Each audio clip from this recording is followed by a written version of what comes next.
How to fix Foxhole is crashing on Steam. So first you want to right click the game in your library, open up the properties window, and in the launch options you want to add -dx11. Now go to installed files and verify the integrity of game files. And once this is done, you can close Steam. The next step is to open up a browser and search for Redist. Click on the first link, scroll down to this table here, and download and install the 86 version and the 64, both of these here. And when you finish the installation, it will ask you to restart your computer. And right after the restart, what you can do is check if you have the latest GPU updates.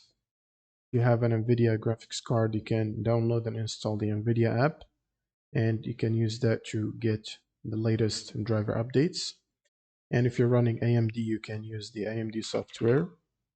And once you're done, you want to run Steam as admin and then launch the game from your library. And this should fix the crashing issues. Thanks for watching and subscribe.